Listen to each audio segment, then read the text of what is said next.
Assalamualaikum warahmatullahi wabarakatuh. Sama seperti di video sebelumnya, kali ini saya juga akan membahas perusahaan IPO yang akan masuk ke dalam papan akselerasi, yaitu PT Utama Radar Cahaya atau kode tikernya RCCC. Pertama, kita kenalan dulu sama perusahaannya. PT ini didirikan pada tanggal 29 Maret 2012 dengan kantor pusatnya berada di Senayan, Tanah Abang, Jakarta Pusat.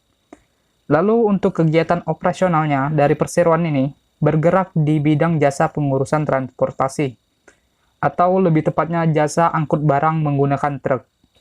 Barangnya itu bisa berupa semen, batu bara, gipsum, tanah, pasir, dan sebagainya. Untuk jumlah saham yang ditawarkan ke publik itu hanya sebanyak 1,5 juta lot. Paling sedikit jika dibandingkan dengan IPO lainnya pada periode IPO kali ini. Lalu untuk kisaran harganya 110 sampai dengan 150 per lembarnya, sehingga dana yang terhimpun ini antara 16,5 miliar sampai dengan 22,5 miliar. Lalu untuk underwriternya, yaitu PT Elite Sukses Sekuritas, sejak didirikan pada tahun 2006, sekuritas ini belum pernah mengawal satupun saham IPO. Jadi ini saham IPO pertama yang dikawalnya. Apakah nantinya akan sukses atau enggak, kita tunggu saja. Nah, berikut merupakan pemegang saham dari perseroan sekaligus rencana penggunaan dana hasil IPO-nya. Sebenarnya untuk rencana penggunaan dananya ini sendiri ada lumayan banyak. Tetapi yang saya tekankan di sini yaitu mengenai penggunaan dana yang digunakan untuk pembelian kendaraan truk bekas. Sebanyak 27 unit dengan total harga yang sudah disepakati kedua belah pihak sebesar 13,85 miliar. Dan transaksi jual beli ini merupakan transaksi afiliasi antara PT Merdeka Panji Mulia sebagai penjual dan perseroan sebagai pembeli. Dan untuk pemegang sahamnya ya ibarat pindah barang aja dari kantong kanan ke kantong kiri. Untuk sisa rencana penggunaan dananya bisa kalian lihat sendiri di prospektus. Sekarang lanjut ke laporan pos keuangan pada bagian total asetnya.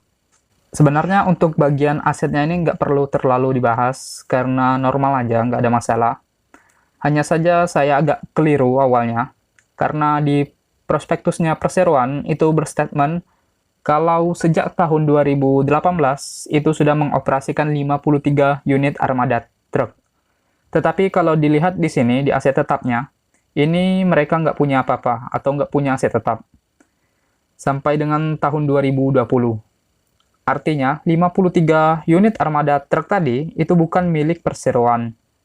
Dan ternyata setelah saya telusuri, memang benar itu bukan milik perseroan, melainkan milik pihak afiliasinya, yaitu PT Merdeka Panji Mulia, yang kemudian disewa oleh perseroan untuk kegiatan operasionalnya. Artinya, perseroan ini memang benar-benar menawarkan jasanya saja, karena aset truk mereka sendiri nggak punya sama sekali. Barulah di tahun 2021, mereka membeli aset berupa truk milik sendiri dan beberapa kendaraan lainnya.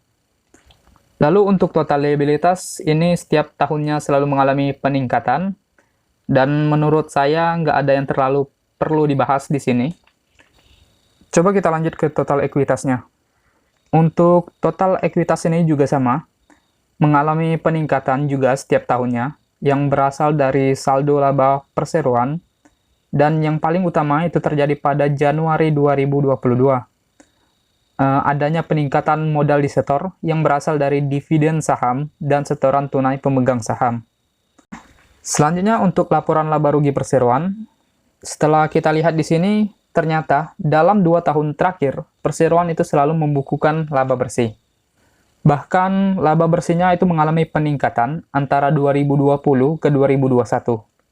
Dan menurut saya ini wajar ya, karena armada truk yang dioperasikan perseroan itu juga meningkat dari total 53 unit di tahun 2020, sedangkan di tahun 2021 mereka mengoperasikan 60 unit truk. Dan pastinya ini berdampak ke pendapatan yang dialami oleh perseroan. Tetapi kalau dilihat dari segi pelanggannya, pendapatan perseroan ini masih terlalu bergantung ke satu pelanggan saja, yaitu PT Indosemen Tunggal Perkasa, atau INTP. Lalu kalau untuk valuasinya, ini saya bandingkan dengan perusahaan di bidang angkutan barang dan jasa transportasi. Memang kalau dilihat dari pernya, perseroan ini terlihat lebih murah dibandingkan Pura di tahun 2021. Sedangkan untuk Mira masih membukukan kerugian. Akan tetapi untuk PBV-nya, perseroan malah lebih mahal dibandingkan kedua saham ini. Padahal ekuitas dari perseroan ini sudah ditambah dengan adanya dana IPO. Selanjutnya ke bagian terakhir yaitu kesimpulan. Sama seperti di video pembahasan AMMS, saya memang kurang merekomendasikan apabila kalian tertarik untuk investasi di papan akselerasi. Karena menurut saya masih ada opsi yang lebih baik di papan pengembangan maupun di papan utama. Tetapi kalau kalian memang tertarik untuk investasi di perusahaan ini, lebih baik kalian bandingkan dulu dengan pesaingnya tadi, yaitu Pura misalnya. Walaupun di sini perseroan berstatement kalau sasaran pangsa pasarnya itu berbeda, akan tetapi di sini masih dalam satu sektor yang sama. Dan menurut saya Pura ini masih lebih unggul dari perseroan, baik dilihat dari jumlah armadanya, pendapatan maupun aset yang dimiliki.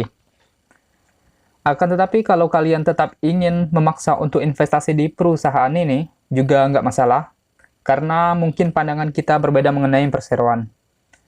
Sedangkan untuk kalian yang hanya memanfaatkan momentum IPO-nya, menurut saya saham ini agak kurang menarik. Alasannya yaitu yang pertama sudah jelas karena masuk di papan akselerasi.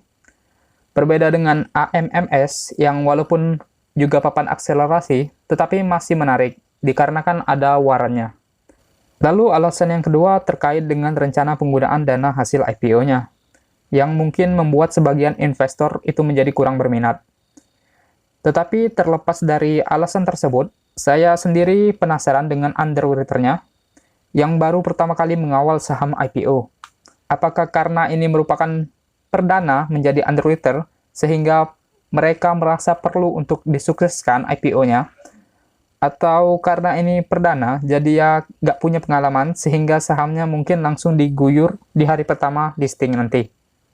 Untuk saya pribadi, saya sendiri belum memutuskan apakah akan ikut IPO-nya atau tidak, dikarenakan lumayan banyak jadwal saham IPO yang berdekatan akhir-akhir ini, sehingga ada yang harus diprioritaskan. Dan akan saya tentukan nanti pada masa offeringnya saja. Oke, mungkin ini saja yang dapat saya sampaikan. Tetap ingat kalau kesimpulan ini cuma pendapat pribadi saya saja, bukan merupakan ajakan untuk membeli sahamnya. Terima kasih telah menonton, sampai jumpa di video saya selanjutnya.